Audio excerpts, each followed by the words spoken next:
Against my better judgment, I've been playing some MindsEye, and oh boy. Look, I don't take glee in saying this anymore, however I'm going to have to say it outright. MindsEye is a bad game. I've seen many videos online talking primarily about the performance, the bugs, the glitches, the things that naturally you don't want in a game that released. And yes, you could argue there were warning signs galore, we were going to face issues upon launch. It's certainly rare for me to expect a functional game upon launch these days. For some reason the game functioning has become a very secondary thing. I don't understand the trend, but for a game to stand out for being broken on launch, man does it have to be broken. Fortunately I waited a day or two, I didn't actually get the worst of it. I did notice some bugginess, and I got a couple of crashes, which is 2 times more than ideal, but not necessarily enough to identify it as a trend. But if other people are experiencing it, well, what can I say?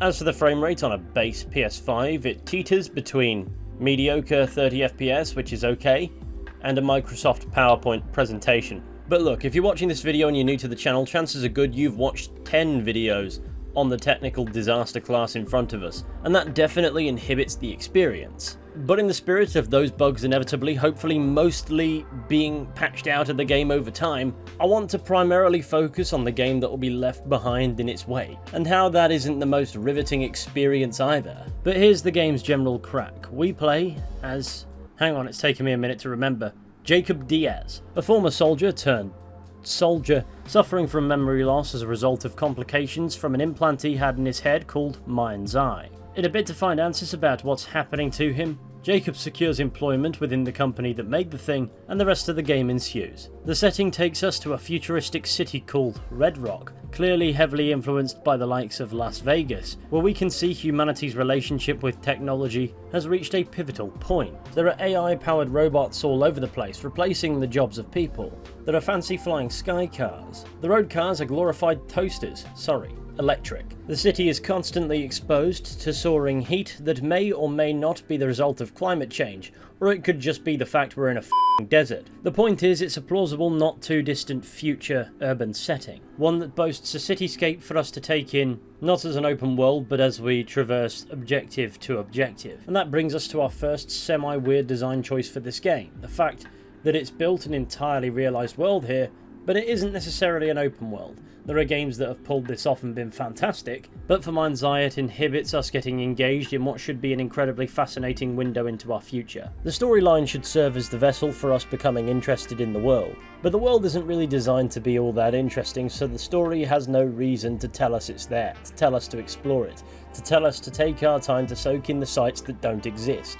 I mean, visually it looks alright, but realism as an art style, while it can be naturally incredibly impressive when it comes to urban scapes, it just looks like a city. It doesn't look ugly because it's trying to look real, at least from a distance, and it also doesn't look too impressive because it doesn't boast exaggerated characteristics. The make or break for a realistic style is in the details, and when there are no details, particularly no interesting occurrences outside of events that you see in passing as you have to race to your next objective, the art style, if anything, exposes the incredibly flat experience in front of you. So the city of Red Rock is ultimately a lifeless husk that the story doesn't deign to explore in any depth.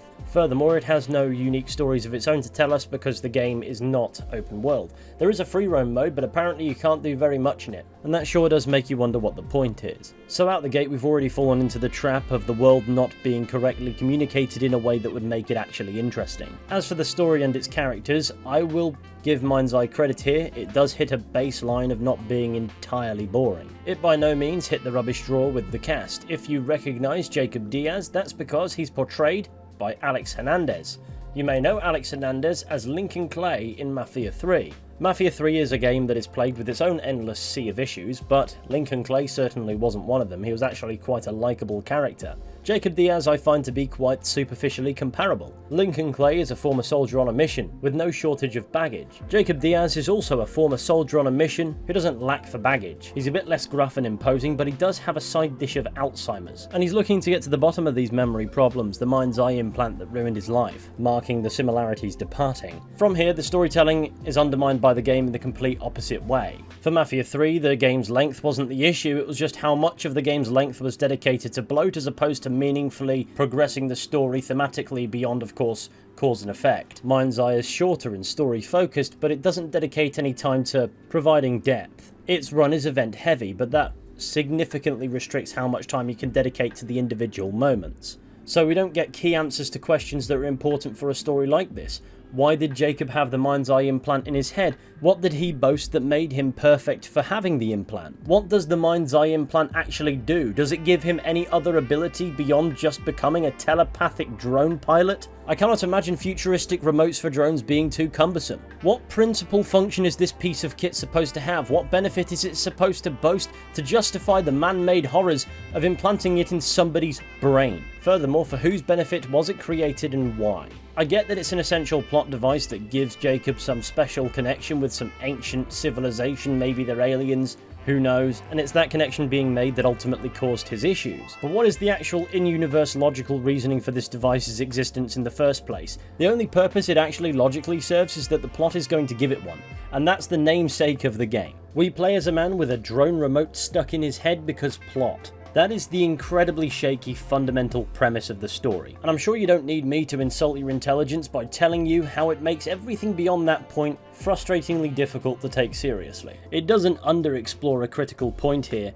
it just outright doesn't explore a critical point. But not only does the story use nonsense as a platform to build off of, it's also so preoccupied with darting you all over the place and cramming as many missions into what is effectively an 8-hour runtime as possible, that it doesn't really develop any characters, any dynamics. There's no character in this story that I actually found myself caring much about. I couldn't even tell you the values of most of the characters, nor what their motivation is for being involved. They either slot into the categories of convenient allies or inconvenient antagonists.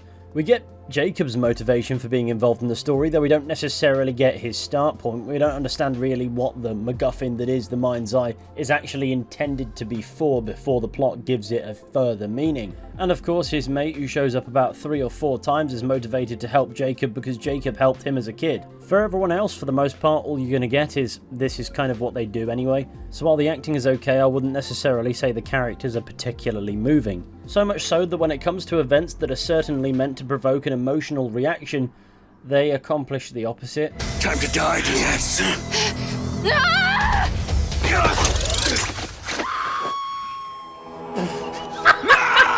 As poor a job as the plot does at making you care about the characters involved, it does an equally poor job at satisfyingly closing all plot points it opens. With the whole actual MindsEye boiling down to a tool that allows Jacob to, for some reason, telepathically control a solitary drone, I've already explored the extreme of how bad this gets, because it showcases that if the story isn't failing to close a plot point it has opened, it's struggling to open one it needs to close. So you're constantly bombarded with overlapping half arcs. For instance, this woman goes rogue and then eventually just f***s off.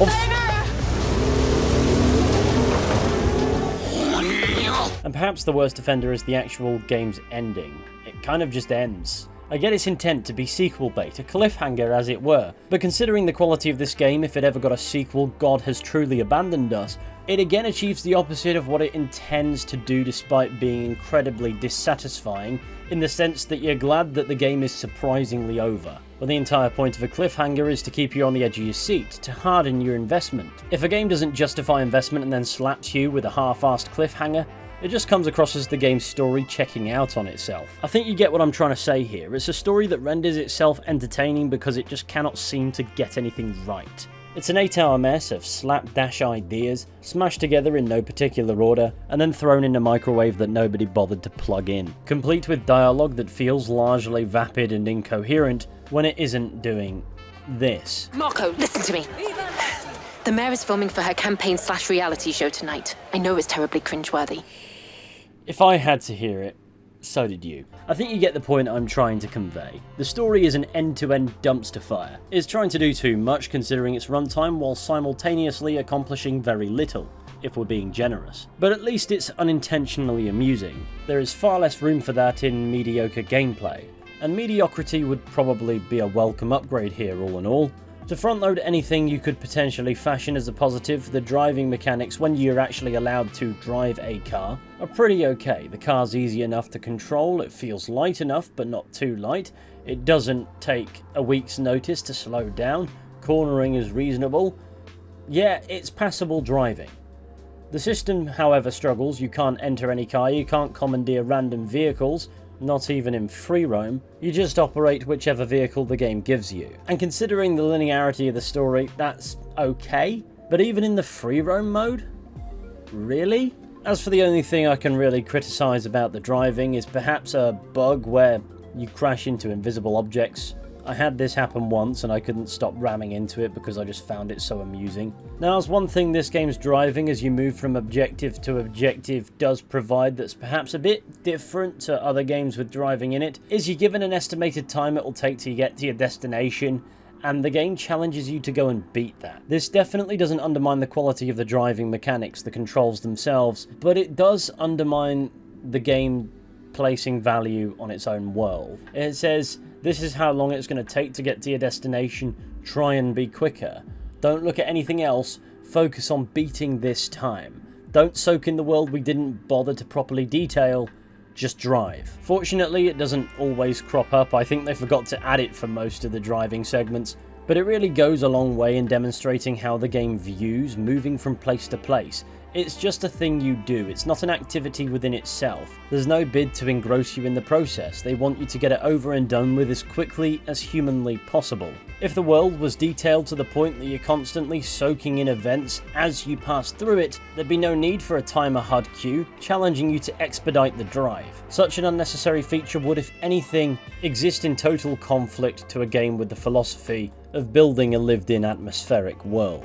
I know it's a minor small thing, easy enough to ignore, perhaps because the HUD doesn't necessarily make it particularly visible, more because of its soulless minimalism as opposed to intent, but it's those small things that in my opinion betray the attitude the game has towards itself. When you're not driving and mowing down pedestrians because they're there, the bulk of the gameplay is a third-person shooter, and not an especially good one.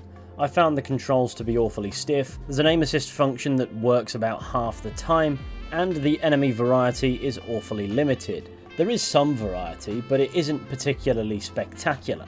The weapon variety itself is good, you'll just spend half the game out of ammo for most guns, and of course your drone has some functions to aid you in combat that is quite useful, I'll give it credit for that, but it doesn't mask several basic functions we aren't privy to. There's no melee counterpart to the gunplay. If you get up close and personal, you will have to reload and wait until that's done so you can start firing again, or use your drone's abilities. There's no real stealth. There is a stealth mission in the game, and all you have to do is avoid robots' field of view. It would be a shame if the robot bugged out and kept scanning the same area so you couldn't progress, but there are no optional means to avoid massive shootouts, and that's frustrating because towards the back end of the game that's all you're going to want to do. Also, a feature I noticed I was missing in this game was a cheeky blind cover shot feature. You can shoot from cover, but you have to pop your head up to do it. You can't just pop your gun over the counter you're using or around the corner, and that's annoying because there are many instances where such a feature would be handy. Also, if your enemy is shooting from cover, there's a good chance that if you shoot at them, even if they're exposing themselves, they can snap back into cover quicker than the bullet will land, and it's a coin toss as to whether or not that hit will register. And then there's the enemy AI, which is not the smartest. Overall, this endless onslaught encompasses most of the gameplay. For the gameplay to be remotely memorable, it needed to be more than just bland. To call it generic would imply it covers all the bases a combat system needs to work, and that's just not a bar the game hits. Something you become painfully conscious of as the game slowly narrows to only be that. The final 3 hours are literally just shootout after shootout after shootout. It doesn't boast the depth necessary for the sheer volume of gameplay it needs to account for, and the end result is an incredibly short game becoming a mind-numbing slog, which is some accomplishment. I am genuinely impressed that it's possible to have played too much of the game if you've never played it at all. But if there's ever such a game that has earned such a status, this would be one hell of a contender. Now, of course, there are other gameplay elements. For instance, drone tailing missions, where you follow a target with a drone. These can go on for quite a bit as you're promoted to CCTV camera. There's no real room for a narrative transfer here. There's no information being passed on to us. At least not as we go, we have to wait for the endpoint for that. If I'm being honest, these tales just feel like a bit of a waste of time. But fortunately, it doesn't crop up more often. But I'll follow along in my car. There's a sweet spot above and behind the car where you can get close enough without being seen. There are also chases, but they're not really chases. The vehicle you're pursuing is scripted to reach a certain point, and there's nothing you can do to stop them from getting there. There's plenty of ways the vehicle you're chasing themselves can stop themselves, for instance crashing and ending up on their roof, at which point you fail the mission because the target you are chasing crashed. So in other words, you fail for succeeding. Ironically, the ridiculously restrictive mission design is the closest this game will ever come to rivaling Rockstar games in any department. For the sake of diverse gameplay, there are also segments where you are the one being chased. These segments would be a bit easier to manage, at least from a patient's perspective, if you had a means to defend yourself while driving. You can't shoot back or anything like that. You can simply hope your car doesn't get destroyed 2 miles from your destination. When you're being chased or there are enemy checkpoints later on in the game, the mission design actively begins to expose the features that are missing. Features the game accounts for when you at least aren't the one driving. The classic vehicle-mounted turret that you never need to reload. Or my personal favourite, the mission where you're hanging out the passenger side window of a car, firing at your pursuers with an assault rifle with an infinite magazine. And yes, like any self-respecting maniac, for this entire sequence, I didn't take my finger off the trigger for a second. Away from that, there are some one-off gameplay bits, such as a quick-time CPR event, that I genuinely found to be incredibly frustrating, as it was incredibly easy to fail, even though the event could have easily been a cutscene and the quality of the overall game wouldn't change. As insult to injury, you later kill this man whose life you're desperately bidding to save, with a sniper rifle, rendering the whole affair rather pointless. As for the other QuickTime event where you dig your own grave, I can't help but take this as a clever commentary from somebody at Build a Rocket Boy trying to convey what making this game feels like, because I can only imagine it would be a good metaphor. This game is a cover-to-cover train wreck. The gameplay is totally unengaging. The story is a confused mixture of raw nonsense. The game's overall art direction is less inspiring than Liz Truss's tenure as Prime Minister. The technical flaws, the performance, the bugs, they're the icing on the cake of a game with absolutely no potential. It has no heart, no soul, not a solitary whiff of what this game might be able to do better than any of the competition. Telepathic Drone Pilot Simulator is the worst game I have played in a very long time. MindsEye is pathetic. It's a game you can go into with absolutely no expectations. Your bar is at rock bottom, and you'll still come out disappointed, and I truly do not believe any amount of hot fixes and patches are going to turn this one around. And even if by some miracle that were possible, there's not a consumer on the planet that owes Build a Rocket Boy anywhere near enough patience to see it out. This was their premier foray into the AAA market, meaning their entire reputation hinged on this game's release. And we all know how that went. Should we be lenient on the new, unproven studio for perhaps fumbling their first release? Well, here's a reason why you shouldn't. You don't go to a brand new bakery and leave them a devil's advocate review if the sausage roll is mouldy, and MindsEye is most certainly a rotten game. And I refuse to believe anyone who worked on it in any capacity is delusional enough to believe this would be received well. Aside from perhaps the CEO who allegedly claimed people are being paid by some nefarious actor to trash talk the game. And while that may have truth to it, I don't know. After all, this claim was made weeks before the game released. It would still be a drop in the ocean versus the negative reviews the game has earned. The game's greatest issue is its total lack of cohesion.